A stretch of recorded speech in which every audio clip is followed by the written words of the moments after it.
Welcome back to my channel. Today we are jumping on the New Year train and talking about 2024 trends, aka things in 2024 that my internet sphere and my tastes are liking.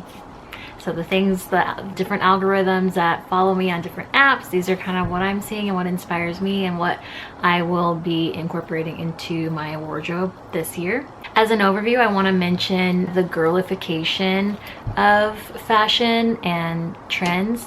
We're gonna get really girly this year, and specifically that kind of 19th century style with cameo, jewelry, lockets, lace, just all the girly accoutrement on tops, bottoms, shoes, and the way we accessorize.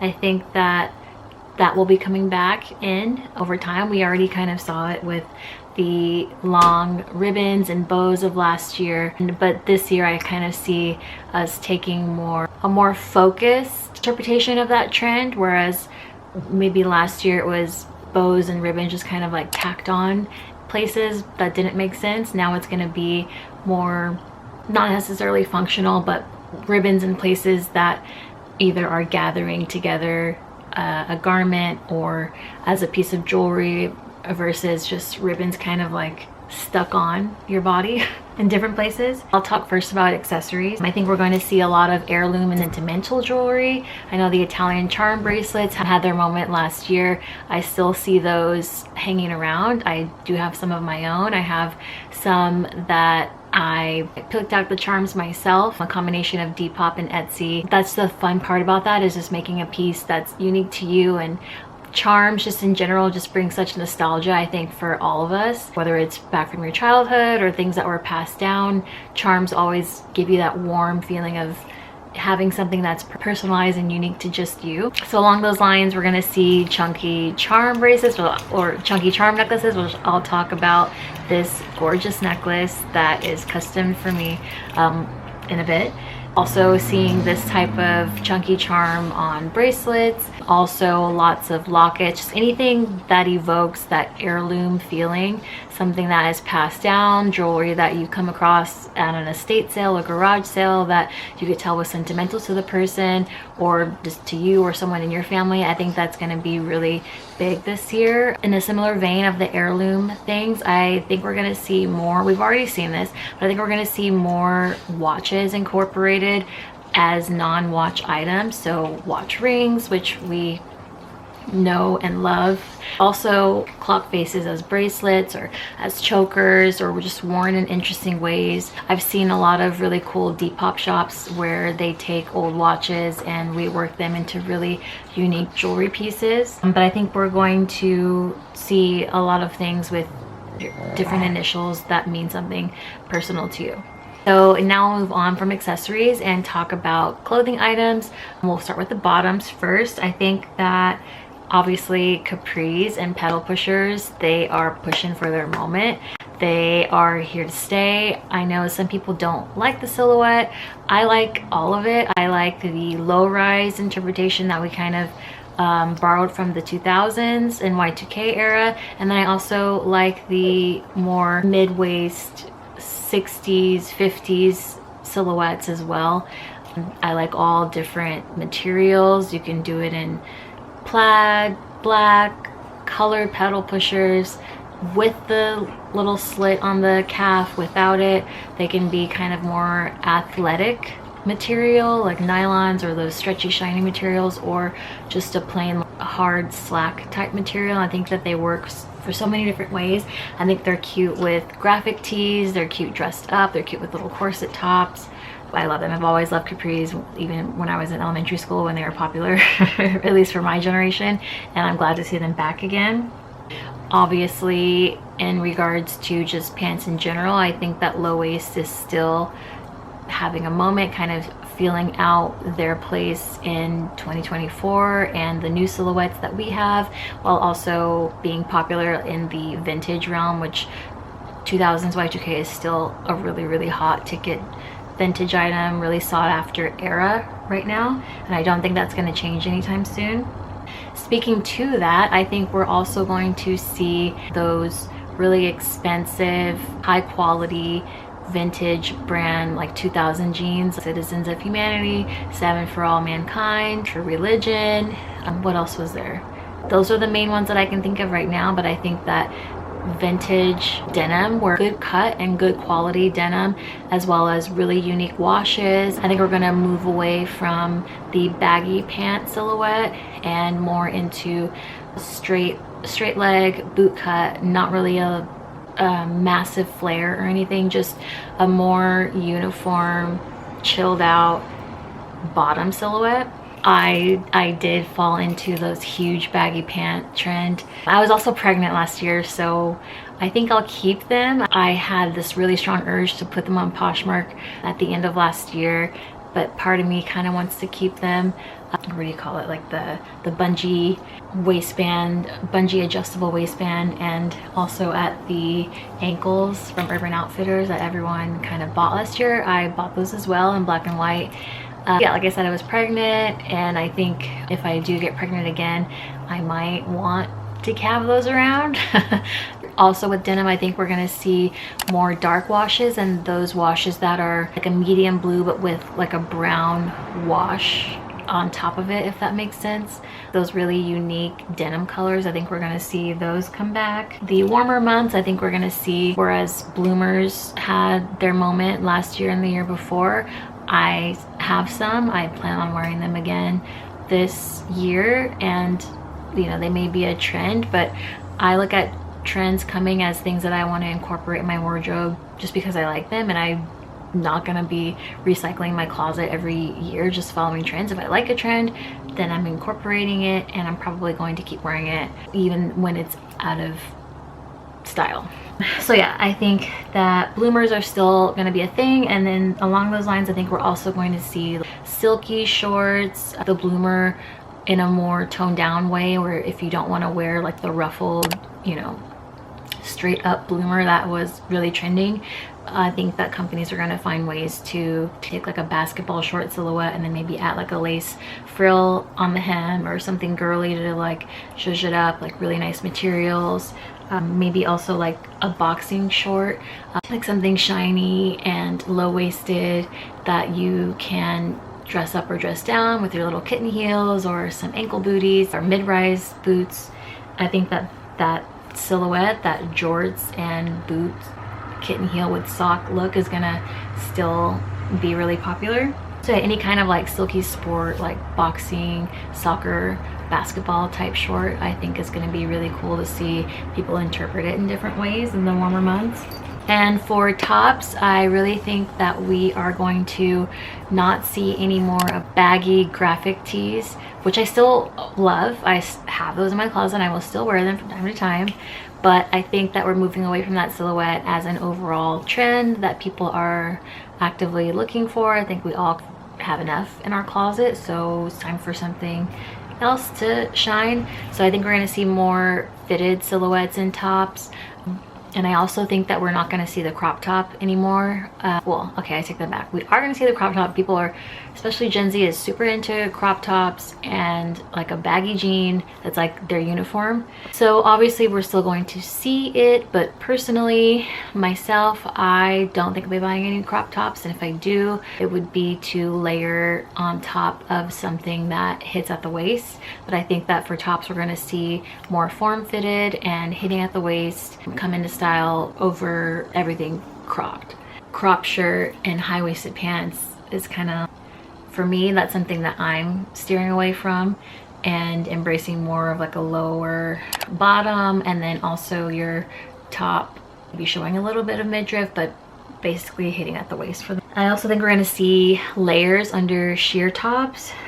I always have trouble, well, not always, like you either get a strapless bra or you wear like a black cami or nude cami underneath like a sheer top, or you don't. I think that an easy way to get around that and wear your sheer tops more is to wear them on top of things that are long sleeved and more covered up.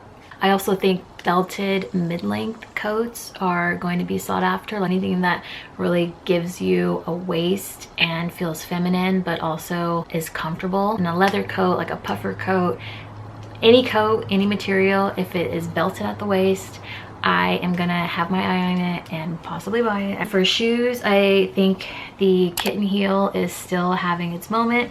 I have a ton of kitten heels, open toe, closed toe, pointed toe, round toe, with a strap, without a strap, boots, all of it. I love them all. I don't think I would go back to like a platform and chunky heel type heel. I know people are saying, oh, the Samba is over. I still think it's a cute shoe. The Onitsuka Tiger is still a cute shoe, still a great color, still fashionable. It hasn't been worn every way it can be worn, so there's still some life in both of those shoes. I think that sports type shoes in general are going to continue to be popular. I just like that minimal, not chunky type sneaker that feels very like Euro and sporty and easy to style. I think that that's going to kind of be the overall sneaker trend for the year and for maybe a couple more years. I want to specifically mention diesel shoes, vintage diesel shoes.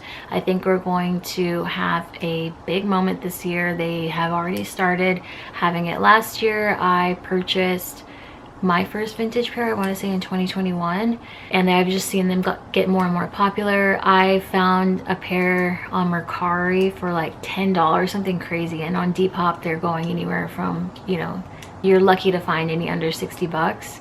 There's many different styles, they all have a similar look, and of course the boxing wrestling shoe is going to have a big moment coming up, and Diesel makes vintage shoes like that. Those are always very expensive on the resale market, but if you can come across any, count yourself lucky. Either keep them, and if they're your size, if not, then you can make a little change.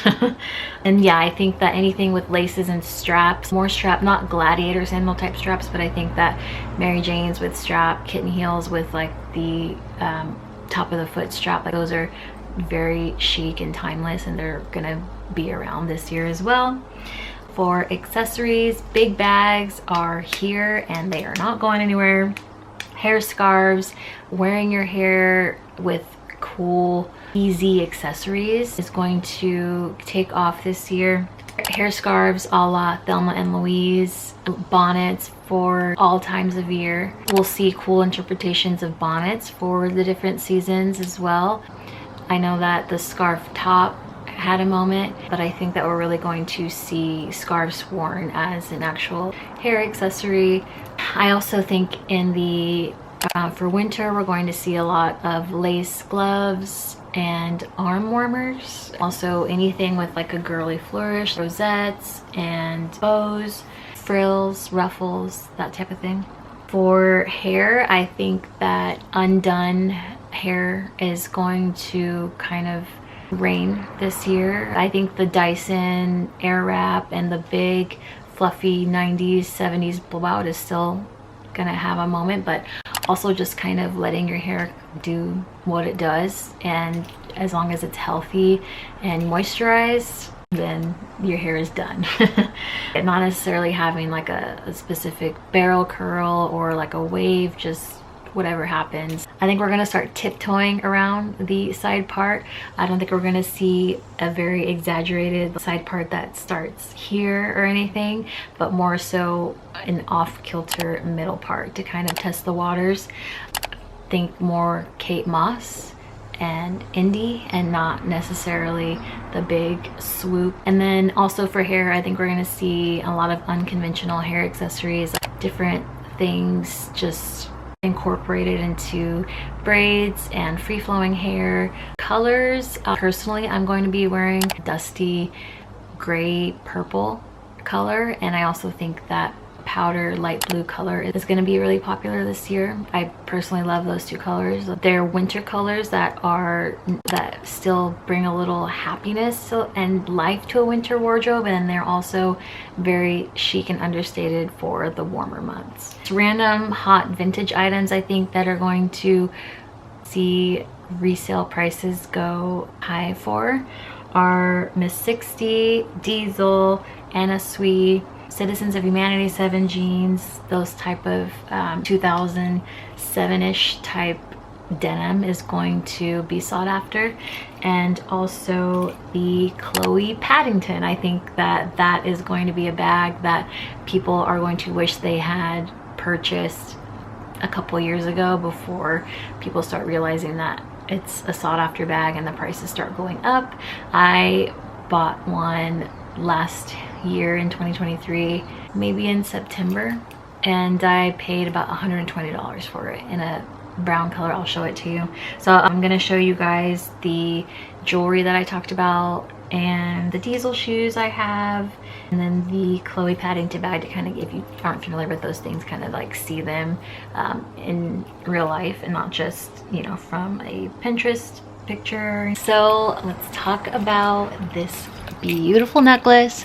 I picked out all of these charms myself. I found these are from an Etsy seller who I will link in the description, but she has a listing where you can custom pick all of your charms. You choose the number of charms that you want, and you can also choose a different chain if you want, and then she sends you a PDF or a photo of different charms that she has, and you literally just go through and rack your brain and try to come up with, you know, try to pick from all these amazing charms. She also sells pre-made ones that have different themes. Just a very great trendy shop. I really love all of her pieces, and I'll probably make another one of these myself, but I think I'll also eventually get one of her pre-made ones. They're so great, I just can't like decide on one sometimes. This Italian charm bracelet is one that I made myself.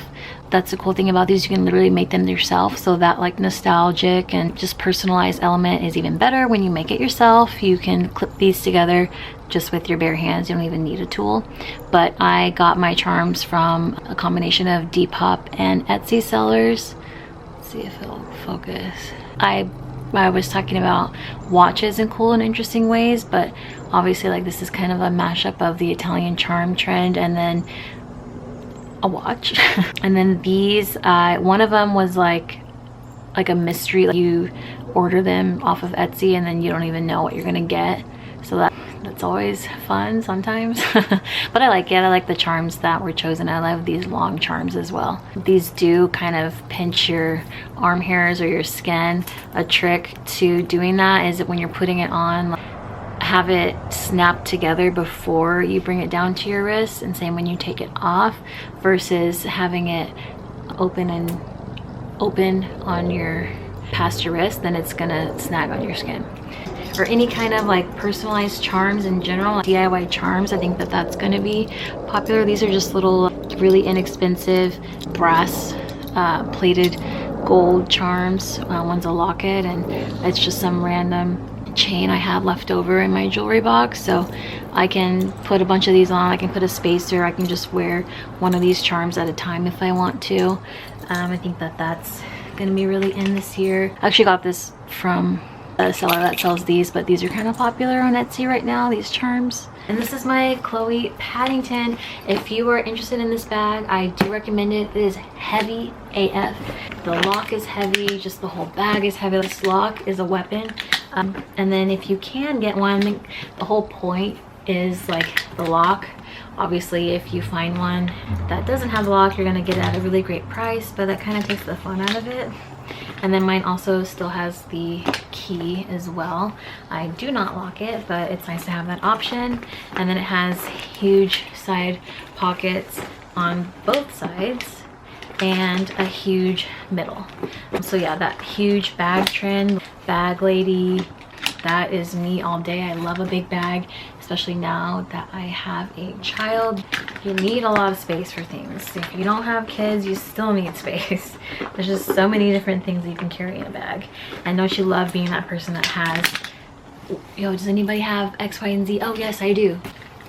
We all love that person. So you can be that person with a bag this size. Oh, I also want to talk about watches. So like vintage watches like this, an oval shape, a small square shape, and a round face are gonna be sought after. You can find like really pretty watches like this on eBay right now for less than $20 and free shipping, like really great deals. This one I need to resize and take some of the links off. I also have one with an oval face and gold and a black leather strap. Just like simple classic watches like this, I think we're gonna see a lot. Yeah, and then my diesel shoes, I have these here. These are pink. They're very light, very comfortable. All their sneakers are very comfortable. This one is the Whitney, if you like this silhouette. It's here. I think the last time I wore them I was Christmas tree shopping, hence the dirt. These are the AVY. So if you're interested in the silhouette, and they always come in really great colors, cool colorways, things that are very unique. And my favorite ones that I wear literally all the time are these silver ones. These were the more expensive ones. These were, I think I paid $90 for these, but this is at the after they kind of like got a little popular. I found my other ones, like I said, one was like less than $20 on Mercari, and the other one was probably like $30 off of Poshmark. These are called Paramark, and I'm like a true size 8. I like to wear size 8 in sneakers, but for like things that are like pointed toed shoes, I do go up to like a 9 just to have that more comfort. But diesel shoes, I think they run pretty true to size, so just get your normal size, and they're really comfortable. So what do you guys think is going to be big this year? It's so exciting starting a new year and thinking about, you know what's gonna have its moment. And yeah, I just love seeing new interpretations of things, and we just live in an era of such creativity that is at all of our fingertips, and we can grab inspiration from literally anyone and everything in a split second. So I think it's a really exciting time to be into fashion and to be able to craft your personal style. So do you guys agree with any of these? I know I haven't said anything groundbreaking as far as trends for this coming year, but what do you think is going to hit? What do you already have? What's going to be trending in your world? Whatever you want to chat about, go ahead and start chatting away in the comments. And thank you so much for stumbling upon my channel and giving me your time, and have a good one. Bye.